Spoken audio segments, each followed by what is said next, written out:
All right, section 3-5 is on displacement, velocity, and acceleration. The objective of this section is given the equation for displacement, find an equation for velocity and acceleration. If you recall back to chapter 1, you saw some problems just like this, where they gave you a displacement, and then the question was, what is the velocity at a particular point? And you had to realize that I'm given displacement over time, and it's going to require the quotient of those two, displacement divided by time, in order to calculate velocity. Since it's a quotient of a y divided by an x, that's a derivative that you were finding. And in other problems, they gave you velocity, and they asked you for the displacement. And in those problems, you had to realize that I've got to take the velocity and multiply it by time. That is, it's a product of y times x, and thus it was a definite integral that you were calculating for those problems. So those are the problems that we're going to see here in this section. Let's start out with a few terms that you need to understand here first. Not only understand the terms, but know the differences between some of these terms. So let's take a comparison here of displacement and distance.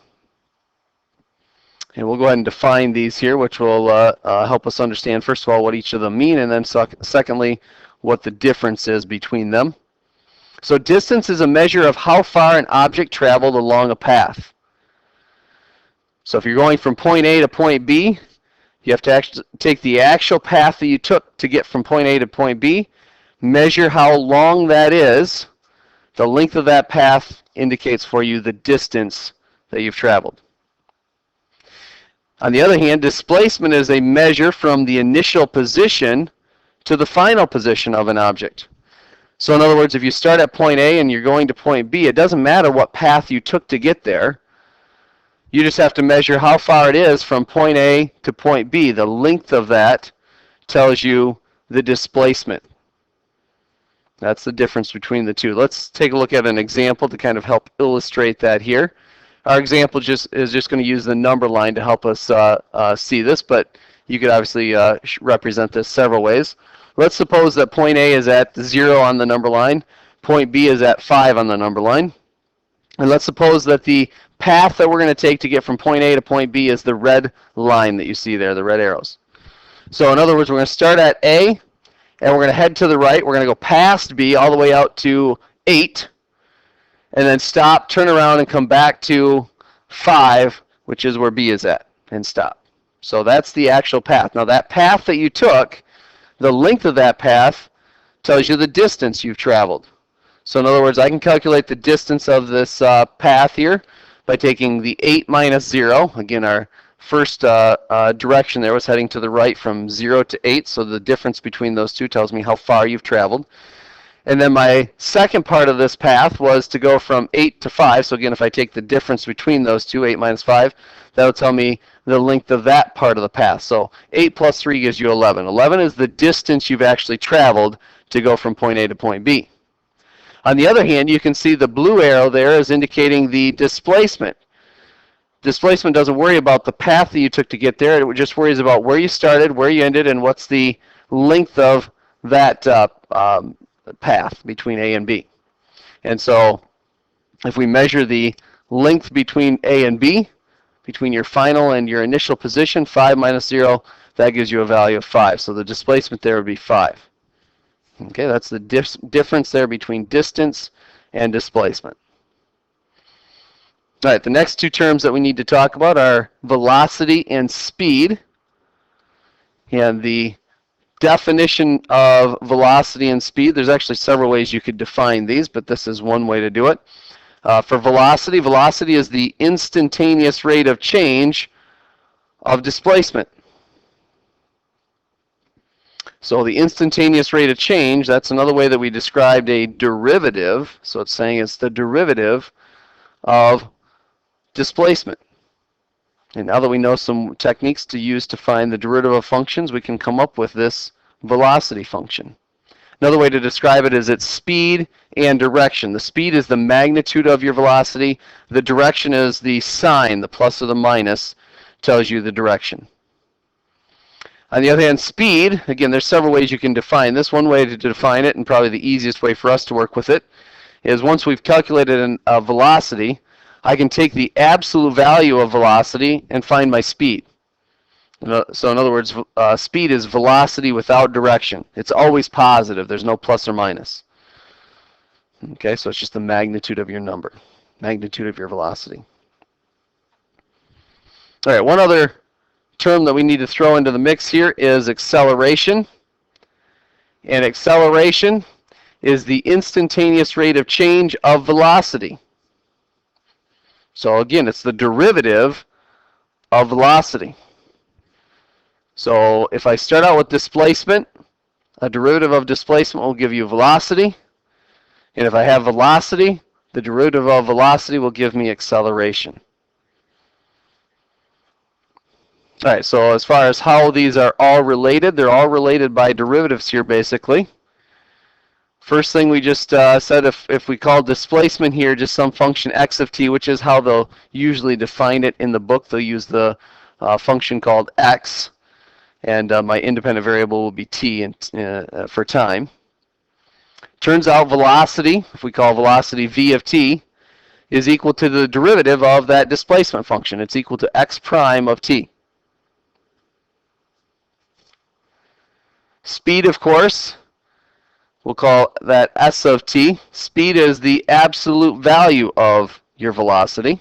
So once you come up with your velocity, take the absolute value of it, you got yourself the speed. And then finally, the last piece to this puzzle here is acceleration. Acceleration, if we call acceleration a of t, then it turns out that a of t, of course, is equal to the derivative of velocity. That's how we defined it. It also turns out that because velocity is the derivative of displacement, I can think of it of acceleration as being the second derivative of displacement. Take a derivative of displacement once to get velocity. Take a derivative of that a second time to get your acceleration. All right, so that's a nice relationship between those three there: displacement, velocity, and acceleration.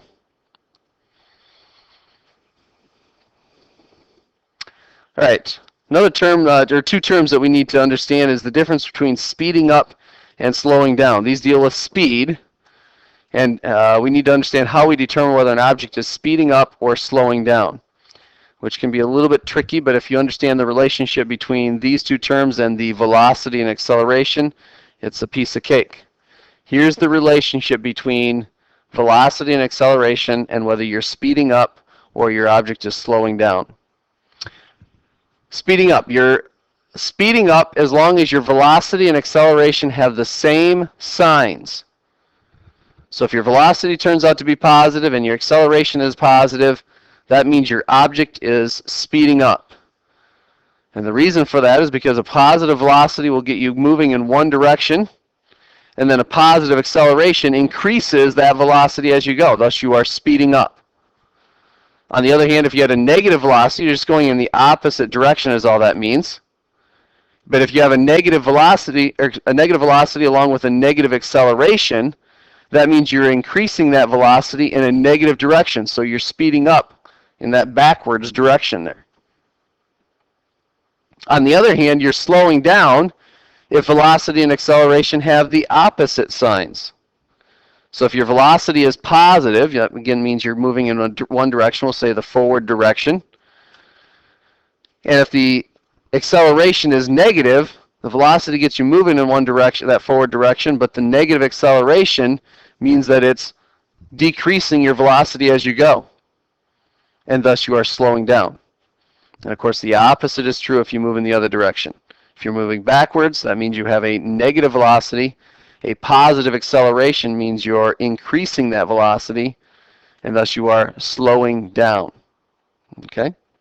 I should say you're increasing it back towards zero. You're slowing down. It was negative, and you're increasing it back to zero to make this object slow down.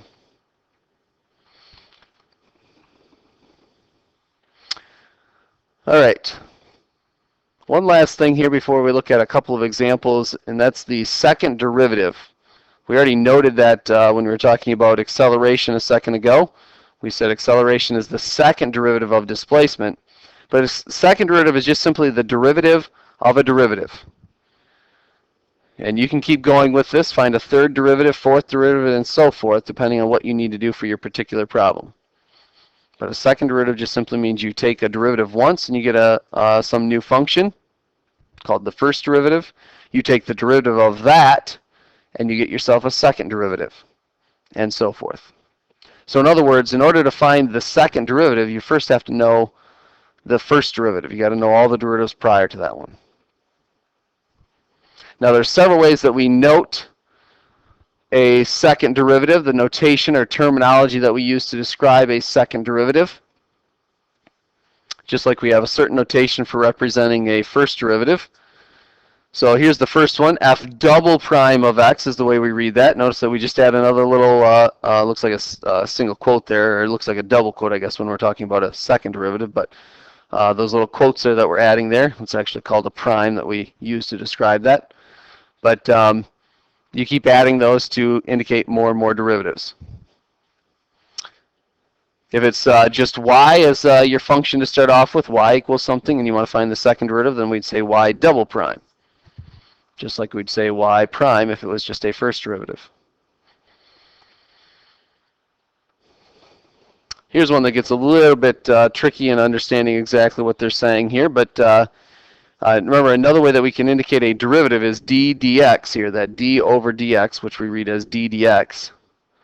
So a second derivative here would mean that you'd take the derivative of the derivative of y, is how we'd read this over here on the left. If we put all that together, I can see that I have d times d in essence in the numerator, which is d squared. And the quantity dx is actually one quantity. It looks like two different variables there, but we're actually using two letters to indicate a single quantity there. So that's the reason why we write that as dx squared. It's the dx, and if you wanted to put it in parentheses, you could, but it's not necessary because dx is understood to be one thing. We just use two letters to describe it. Dx squared of y. So that's read as d squared dx squared of y. The key for us is to understand that those little 2's that you see in there that show up tell you how many derivatives you need to find. So if it's d cubed over dx cubed, I need to find 3 derivatives. If it's just d over dx, that was just one derivative. Here it's 2 derivatives, a second derivative. All right, and the last one here, we can kind of put all that together that we can take that we saw in that last one there. We can take the y and move it to the numerator and write it as d squared y over dx squared. So it's d squared y dx squared is how we read that off. Okay, those all mean find the second derivative. So those should be notations that we're comfortable with, that we're used to seeing, and just use them as needed in our problems. All right, so let's take a look at a couple of examples here. Look at example 2 there on page 95 in your book. It says the object in example 1 that they were describing moves in the x direction with the displacement from the y-axis given by this equation. So I'm going to go ahead and write that down. In fact, I'm going to write it in a function notation. X of t is equal to 3t cubed minus 30t squared plus 64t plus 57. And the domain that they've given you is for t greater than or equal to 0. All right, and it says where x is in miles, t is in hours. All right, so we'll use those units to help us get the right units on our answers. All right, so that is our displacement, or our position, sometimes we refer to that as. And so for part A, it says find equations for the velocity and acceleration. So let's go ahead and find a couple of derivatives. So velocity, remember velocity we said is the derivative of your displacement function. So it's equal to x prime of t. So that would give us, go ahead and follow your rules here for the derivative. Here we've got a sum of 4 functions that make up this original function. So just use your derivative of a sum property, which says take the derivative of the first function. The first function is actually a constant times a function. So our rule is the constant stays out front times the derivative of my function. The t cubed is a power function, so follow the power rule for its derivative. The 3 comes out front, t raised to the second power. We subtract 1 from the exponent. And then we subtract. Now the next function here is a constant times a function again, so the constant stays out front. And use power rule on the t squared there to get 2t to the first power. And then we'll add to that the 64t. Again, you've got a constant times a function, so 64 times, if you take the derivative of that t there, think of it as being t to the first power to help you out there. So it's going to be 1 times t to the 0 power. And then finally, the plus 57 is a constant, so the derivative of a constant is 0. All right, and let's just kind of rewrite that just a little bit here. So I've got 3 times 3 is 9t squared. 30 times 2 is 60t. And 64 times 1 times 2t to the 0, that's just 64. So there's our first derivative of our displacement function. Or in other words, it's our velocity. Let's do the same thing for acceleration. Acceleration, remember, is the derivative of your velocity function. Or you can think of this as the second derivative of your displacement function. So take the derivative of this. Again, you've got a sum of 3 functions here. Just take them term by term. That's our sum property. The first function has a constant, 9, times your function t squared. So our rule is it's the constant times the derivative of the function. The function is a power function, so follow power rule to get 2 times t to the first. And then minus, here again we've got a constant times a function. If you want to think of that as t to the first to help you out here, write it that way. So it's 60 is the constant that stays out front, times the derivative of t to the first. Again, use power rule, it's 1 times t to the 0. And then finally, the 64 at the end, that's a constant, its derivative is 0. So again, let's just rewrite that here slightly. It'll be 18t minus 60. All right, that's the first part of this question. Part B now says, find the velocity and acceleration at t equals 2, 4, and 6. And then it says at each time, state whether x is increasing or decreasing and at what rate, and also whether the object is speeding up or slowing down and how you decide it. All right, so let's just create a little table here to help us write all that down. So they've given us t values of 2, 4, and 6. So I'm going to start out with that. Here's my t values here. And I'm going to evaluate this at 2, 4, and 6. And they wanted us to find out what the velocity and the acceleration are. So we'll put our velocity and our acceleration. And once we figure that out, we can answer the other parts of this. So I'm going to use my calculator to help us come up with that. Grab your calculator, and we're just going to punch into y2 or y1 and y2. I guess if you wanted to put in your displacement function, you could put that in as well. But I'm going to just put in my velocity and acceleration for the time being, because that's all I really need right now. So take your velocity function, which we found out was equal to the 9t squared, or it's going to be 9x squared, obviously, as we type this in, minus the 60t, or minus 60x for us, and then plus the 64. And for y2, let's go ahead and punch in 18t minus 60, 18x minus 60. And I'm going to go to my table. I'm going to set it up in ask mode, so I can just type in the values of x that I want. And we'll go to our table. And they want us to calculate these at 2, 4, and 6. So 2, 4, and 6. And let's just write down what those values are. So we end up with, at t equals 2, we end up with negative 20 and negative 24. So this is negative 20 and negative 24. And at 4, it turned out to be negative 32 and 12. And finally, at 6, it was 28 and 48. Okay. Now, we should indicate the units here as we're going through this. I'm just going to mark those at the top here of this. Again, remember that your time was in, what did they say it was in? I think it was hours. Yeah, it was in hours. So your time is in hours here.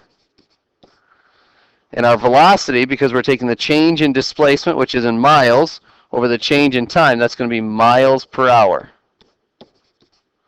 Are the units here.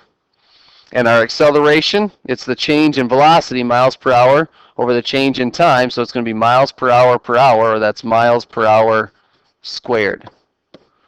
Okay. All right. Now the next part of this one asks to find whether x is increasing or decreasing, and at what rate. So we're just going to say x of t increasing or decreasing. All right. So we can determine whether a function is increasing or decreasing by looking at its derivative. If the derivative is positive, the function must have been increasing. If the derivative is negative, it must have been decreasing. So we got to look at the derivative of x. Derivative of x, remember, is our velocity. Velocity equals x prime. So look at the column here for velocity. And if it's positive, we're increasing. If it's negative, x was decreasing. So at t equals 2, the velocity was negative 20. So that means that we are decreasing, and we're decreasing at 20 miles per hour. Notice, by the way, that when we write that, we drop the negative sign, because when we say that we're decreasing, that accounts for that negative there. In fact, if you said you're decreasing at a negative number, decreasing at a negative number actually means you're increasing.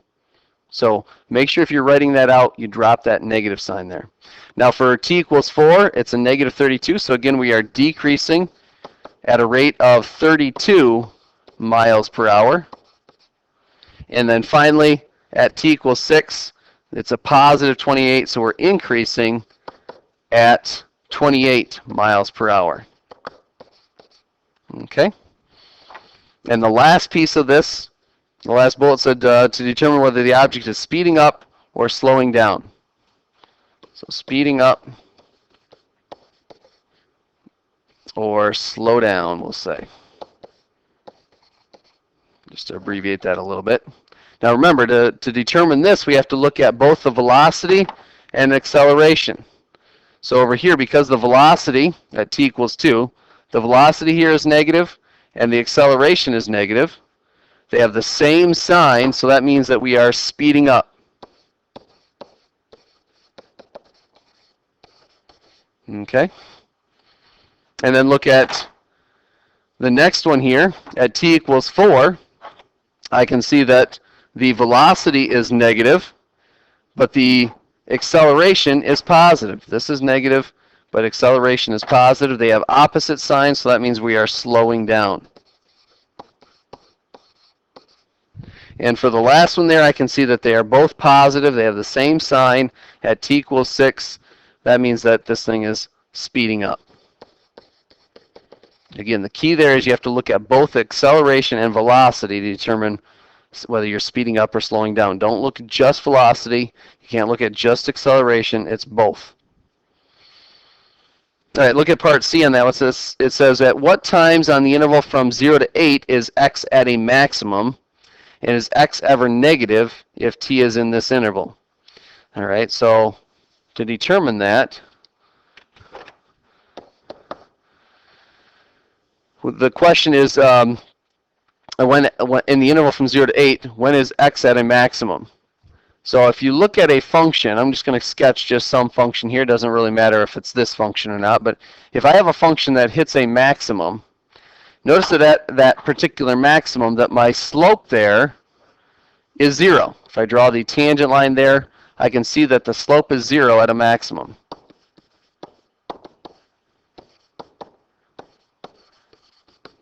And that's the key for us. Now it turns out that you can also have a slope of 0 at other points, but the way that I'm going to determine whether this is a maximum or not is to find out where the slope is 0. I should say the way to find the maximums are to find out where the slope is 0, and then use that to help me figure out if it's a maximum or not. All right. Realize that if I have a minimum, the same is true there, that if I continued this graph, for example, that here at this minimum, the slope equals 0 there as well.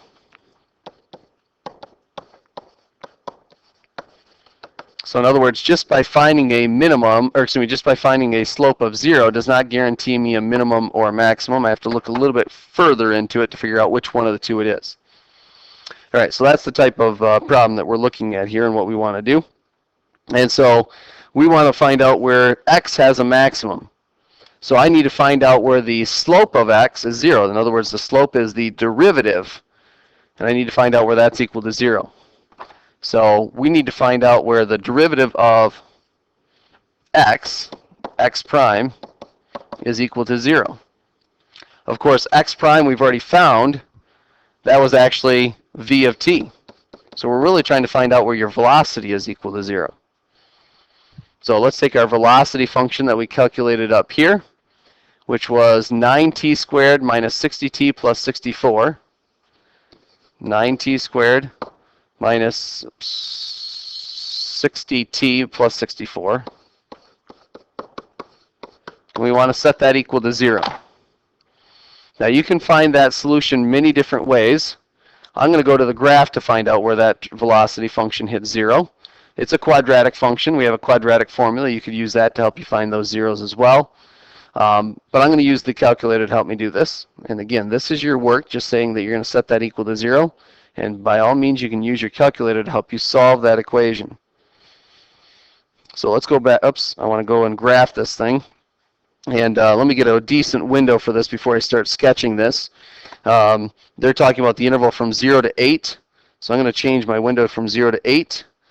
And really, I'm only interested in the velocity function. If you wanted to sketch the original function along with it, you could go ahead and do so. But I'm going to sketch just the velocity function. And so I'm going to look at a table of values to help me figure out what the corresponding range should be here. So I'll set up my table to start at 0 and increase by 1. And again, y1 is my velocity. So it looks like it starts out at 64, and then it becomes negative for a while, and then it becomes positive. Goes all the way back up to 85. So it looks like if I go somewhere from a y value of negative 50, it looks like, all the way up to somewhere around 90. Looks like that, oops, I'll set my scale to 10. Looks like that should give me a pretty decent sketch of this derivative function. I said I was only going to sketch the derivative, and I actually have both functions still sketching here. So let me shut off the acceleration function. This is really all I need to see. All right, so there we go. I'm trying to find out where my velocity function is equal to 0. That's where I'm crossing the x-axis there. So let's just calculate those zeros. If you go to second calc, you can find those zeros. Looks like that first 0 is somewhere between 1 and 2. So I'm going to give a left bound of 1, a right bound of 2, and I'll give it a guess of like right in the middle there, 1.5. We get 1 1/3 actually, so I'm going to call that 4/3 actually is where that's at. T equals 4/3 is our solution there. All right. Now the other solution that I need to find is somewhere over here further to the right. We'll calculate that, 0. So that one looks like it occurs somewhere between 5 and 6. I'll give it a left bound of 5 and a right bound of 6. And again, I'll give it a guess right in the middle there. And it looks like it's at 5 1/3. All right. 5 1/3 is 16/3. If you want to write it that way, I guess it's up to you how you want to write those out. If you want to write 1 1/3 and 5 1/3, that's fine. I'd write them in a fractional form there, though, for sure. All right, so those are my two solutions. But what I've got to figure out now is which one of these is the maximum. So if you look at the graph that we are given for the velocity function roughly looks something like this here.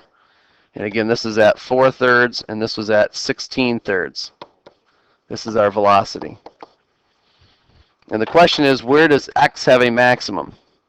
So without even seeing the sketch of x, I can still determine whether or not, or which one of these is a max, or if either one is a max. And I can do that based on the fact that I know my velocity function is positive. I'm positive right here. I'm above the x-axis for that section of the curve. So if my function is positive, my derivative is positive there, my velocity is the derivative of displacement, that means my original function must have been increasing. And it increased to a point where I hit a maximum right here and got a slope of 0. And then I can see in this section of it, the next section of it, I'm below the x-axis. So my function must decrease there. In other words, I know that my sketch of my original function must do something like this. It must increase to a maximum and then start to decrease. And then here at 16/3, I am going to hit a slope of 0 again. And because my function is now, my derivative I should say, is above the x-axis at this point, that tells me that my original function must be increasing. And so that's a minimum at 16/3. So I have a maximum right here at 4/3. That's my max. And I have a minimum right here at 16/3. So to answer their question, x of t has a max at t equals 4/3. And if you were to sketch the original displacement function, you would see that that's the case. All right.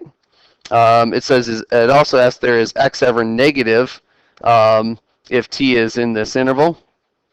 And so you could take a look at the original function and evaluate it at this minimum over here at 16/3 and see if you actually get a negative value. Let's check out what happens there if we do that. If we calculate x of 16/3, the reason I'm using the 16/3 is because that's the minimum. That's the lowest it ever gets here. And if I plug in 16/3 into my displacement function there, you can punch it in your calculator and check to see what value you get. But when you do that, you're actually going to get 1/9. Very, very small number. It's really close to 0, but we're still above 0. So because at the lowest point we're still above 0, that means we're never negative. So x of t is not negative. Okay.